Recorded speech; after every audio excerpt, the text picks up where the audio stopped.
Okay, class. So for the first lesson today, we'll talk about Albert Camus, and I'll say a few things about his life. And then we'll get into the first reading you did today, The Myth of Sisyphus.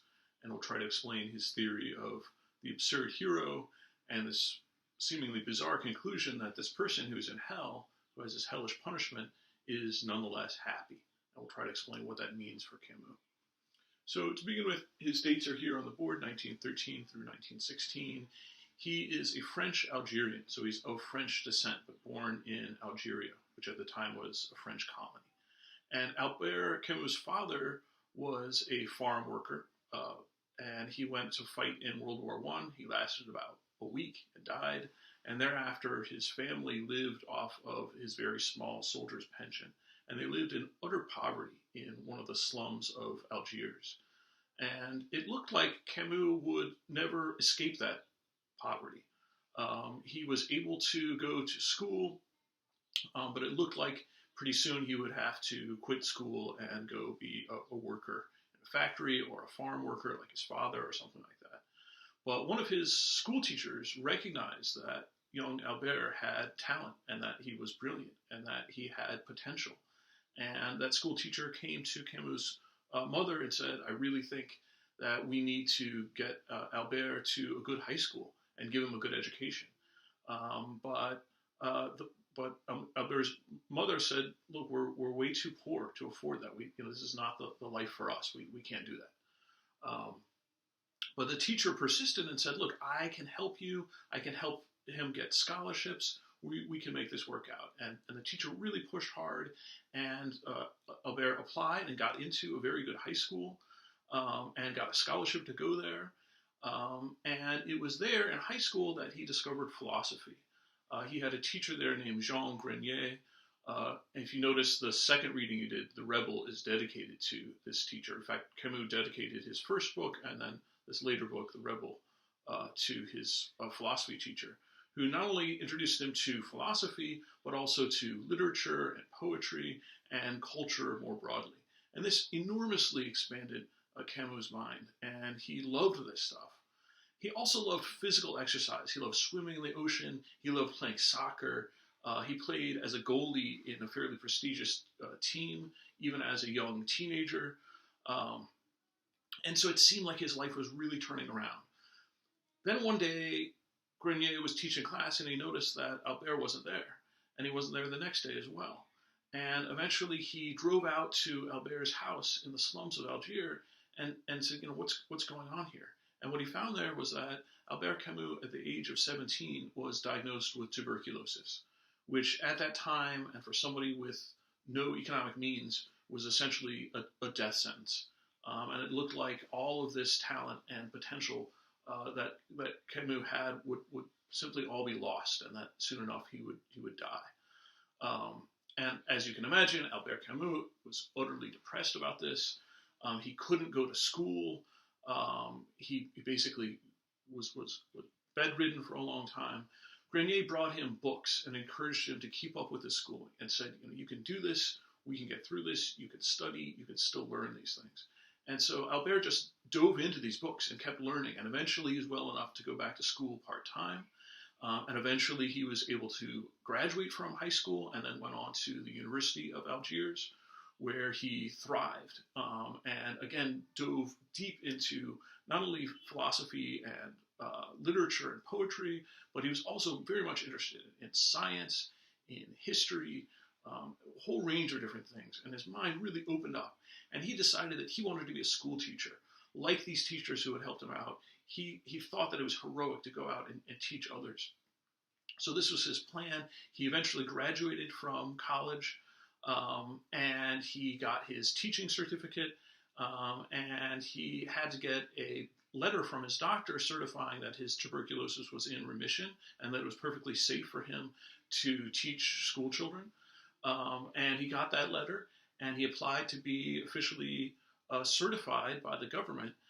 But because people with tuberculosis, they worried, would cost the state a lot in pensions once they retired, they said nobody with tuberculosis can ever be a teacher.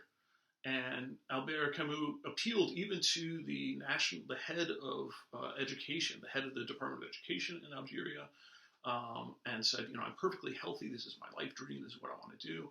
But that guy said, no, you might end up costing the government too much money with a pension. So no, we're not going to allow you to teach. So then once again, it seemed like it was all over for him. Everything he worked for, everything he dreamed about was suddenly all over. But he didn't give up. Instead, he got a job as a journalist. And he had to basically learn how to be a journalist all on his own. And he quickly worked his way up to be the editor of this newspaper that was a far left-leaning newspaper. And he was kind of crusading journalist. His mission was to try to expose injustices through the newspaper.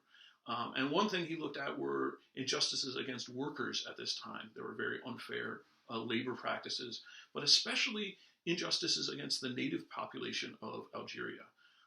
Because although Camus was technically a French citizen, most of the population of Algeria, because they were native Algerians, were not given citizenship and essentially had no rights. And so Camus would travel around and talk to these people and try to expose the really unfair, unjust, and inhumane lives of the native population. This was also at a time where there was rising anti-Semitism and rising fascism throughout French culture, including the French colonies. And one of the things that he looked at was the forms of anti-Semitism and fascism that were creeping into French life, and he began to report on those as well.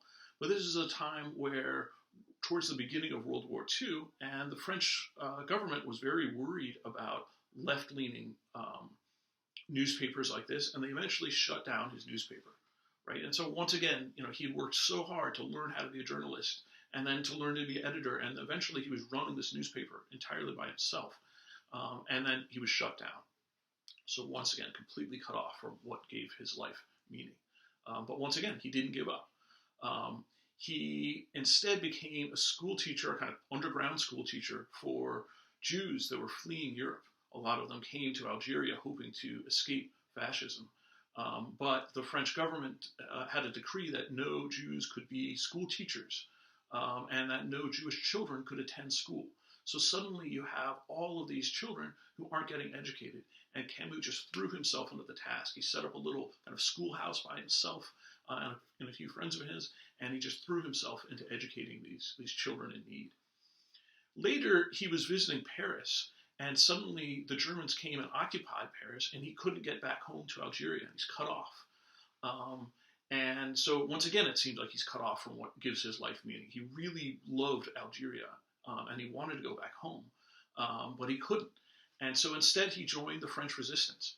And he eventually became the editor of an underground resistance newspaper called Combat.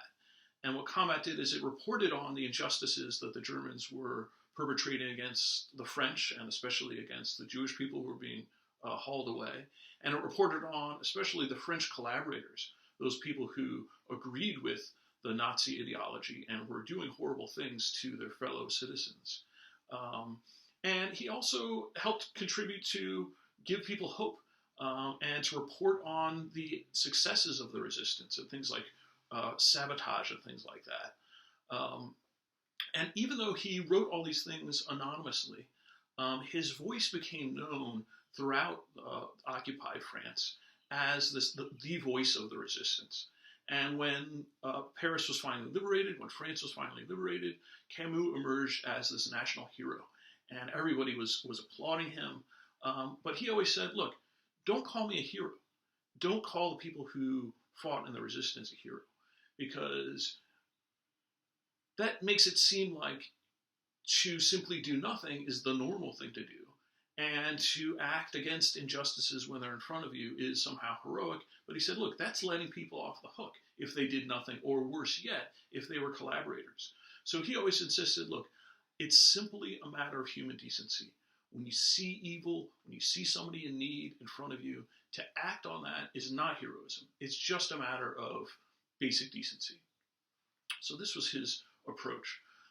He became a novelist, and in 1957, he won the Nobel Prize for Literature. He was the second youngest person to ever have done that. And as I said before, he dedicated two of his books to his philosophy teacher, Jean Grenier. And he also worked with Jean Grenier in a newspaper in Paris. Camus always said that the most absurd way to die was a car accident. And then perhaps absurdly, this is what happened to him. He was with his family in the countryside. They were all going to go back by train. They all had train tickets, but in the last second, his publisher said, "Hey, why don't I give you a ride in my new sports car?" So Camus got in the car, and they never made it there. They crashed. So he died at a fairly young age. So now let's talk about this concept of the absurd, and especially how that plays out in the myth of Sisyphus. So if you remember, we said that existentialists, people like Kierkegaard especially, are looking at the irrational parts of life. And where Kierkegaard thinks this comes into play is in the idea of how do you transition between different ways of life, that leap where you enter into a new life with new values. He thought that can't be done on some sort of rational basis. It's got to be done only on the sense of kind of passion, what he called just on the basis of the absurd. Right? There's no real reason for it. You're kind of drawn by despair out of one way of life, and you see the light, the possibility of another way of life, and you passionately dive into it before you even understand rationally what it's about. For Camus, and in part why I gave you the kind of biography, is Camus seeing the absurd not only in these transitions between ways of life, but in a sense he's seeing it everywhere. He's saying there's so much to life that doesn't make sense. And if you go into life thinking that it's going to make sense, you're going to end up disappointed. You're going to end up giving up. And he thought instead you need to just embrace the fact that oftentimes life does not make sense. Life will throw things at you that cannot be rationally understood. Okay, so let's talk about the myth of Sisyphus and how it illustrates that. So as you might have known before, Sisyphus is known as the guy who, in Greek myths, is in hell and has to roll a rock up a hill. And at the top of the hill, it rolls back down. And then he has to go back down and get it and roll it back up the hill. And he has to do this infinitely, right? And this is considered this horrible punishment. Camus looks at Sisyphus and he says he shouldn't just be defined by his torture. Let's also think about his passions. And one of the things that Camus looks at is, why was Sisyphus put in hell? And he gives three different, at least brief versions of stories that are told about Sisyphus. And the one that interests me most is the last one, where he talks about his wife. Sisyphus, being about to die, tells his wife, "Look, when I'm dead, I want you to just chuck my body into the town square, unburied." For the Greeks, this was an abomination to mistreat a dead body this way. And his wife promises to do that, and then he dies, and she does it. Sisyphus wakes up in the underworld, and he's like, "I can't believe she did that," right? And he gets permission from Pluto, the god of the underworld, to go back and chastise her. It's a kind of an odd thing, because he did ask her to do that. But what Camus says is, annoyed by an obedience so contrary to human love, right, he obtained permission to go back, right? And you might think, maybe his wife is like a Kantian, right? She says, look, you make a promise, you have to fulfill the promise, right? But for Camus, and through Camus for Sisyphus, the idea is you can't act contrary to basic human love, human decency, right? Regardless of what sort of rational theory is telling you that that's the right thing to do, right? And so Sisyphus comes back in part to say, look, this was the wrong thing to do. Even though it was a promise, you acted contrary to human love, right? But he's not just there to chastise his wife. Instead, as he gets up there, he thinks, it's kind of nice around here. And so he stays, right? And he enjoys life. He loves life. And the gods say, okay, time to come back. And he's like, no, I'm not coming back. This is awesome. He loves life so much that he can't leave. And he disobeys the gods. And eventually, though, they send Mercury, they grab him, and they bring him back to hell, where his rock is already waiting. He's already ready to be punished. The other two stories also indicate this love of life. One of them talks about how he learns the secrets of the gods, and he makes this guy, Sisyphus, promise to bring water to the city of Corinth if he's going to tell him the secret. And the other one is simply that Sisyphus somehow put death in chains and basically ended death for the human race. And this is why he's being punished. So in all of these, what Camus sees is this is somebody who is passionate about life and is willing to disobey those in power for the sake of that passion. And this helps to explain why For Camus, Sisyphus is what he calls the absurd hero. He is a hero because of his passions. But what's absurd about it is, yeah, did he succeed in staying alive and hanging out? No. Did he succeed in keeping death in chains? No. But for Camus, the fact that he was passionate about life, the fact that he was willing to risk himself for that, it still makes him heroic. One of the things that Camus means by the absurd is the idea that there might not be some overarching meaning to something, but that you can find a sort of personal or individual meaning or a worthiness for life, even a happiness in the struggle itself. And so that's the next thing to try to explain is once we transition into talking about Sisyphus' punishment, we need to understand how, for Camus, Sisyphus can be this person who's being endlessly punished and yet can somehow find his life worthwhile and even happy. So for Camus, he says, what interests me in terms of this cycle of Sisyphus pushing the rock up the hill and then having it roll back down is that moment where it rolls back down. And he says, at that point, there's a pause and there's a reflection. And he says, at this point, Sisyphus can attain a sense of consciousness. He can think about his life, right? And as he's walking down that hill back to his rock, he can think about his situation. Now, Camus uses the term lucidity here. And what he means by lucidity is a kind of clear awareness in your mind, an awareness of what's around you, an awareness of where you are. But it's important for Camus that this is not a kind of rational understanding. It's not that Sisyphus somehow understands how his life all makes sense, right? Or it makes sense that he's in hell or things like that. But rather, he knows who he is. He knows his task. He knows that he's being punished for loving life so much and for wanting to bring life and water and good things to others. And in that moment of lucidity, Camus says, in a sense, he has surmounted, he's surpassed his punishment. He's greater than his rock. In a sense, in that moment, there's kind of triumph there, right? But Camus also says this moment of consciousness is also what seals it as a form of torture. Right? Imagine if Sisyphus, every time the rock rolls down the hill, let's suppose he forgets and he thinks, oh yeah, I'll just roll it back up the hill again, right? And then his memory's wiped out again. It really wouldn't be as torturous, right? But it's that fact that he knows that there he is in hell, right? He's already died, so this is never going to come to an end. He's going to have to roll a rock up the hill again and again. That act itself has no meaning, right? It's not like he's building something with the rock, right? He's just going to roll down the hill again and again. And that knowledge that that's the case, right? That is an acknowledgement or lucidity of the absurd. And yet Camus thinks in that moment, he's able to, in understanding himself, he can throw himself into his daily task and into his understanding of himself, and he can nonetheless find happiness. Let's talk about what that means more broadly, besides just this strange story of somebody in hell. He says, Camus talks about the workman of today as an absurd hero like Sisyphus. So let's try to understand that. You can imagine somebody in a factory, right, where they're producing some machine that they might not even know what it does, right? Or certainly this is not a machine that they're going to use in their daily life. And they go every day to the factory and they put the kind of widget on, they turn it, and then the next one comes and they do that. And it's the same repetitive task again and again, right? And they're really only being paid enough to stay alive and strong enough to keep putting those widgets on, right? This seems like an utterly meaningless existence, right? But what Camus is getting at is this is the condition for many people in the world, is that they have these lives of repetition that seem meaningless.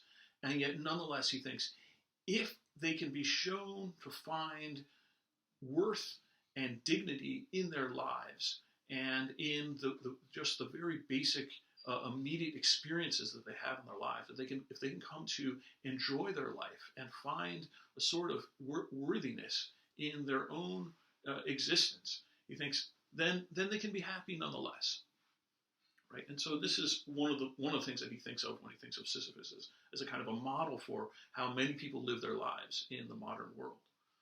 Right? Well, let's get back to this idea of Sisyphus being happy, because you might think, okay, he's able to be conscious and lucid, and that does make him, in a sense, superior to a mere rock. But how then is he going to be happy at all?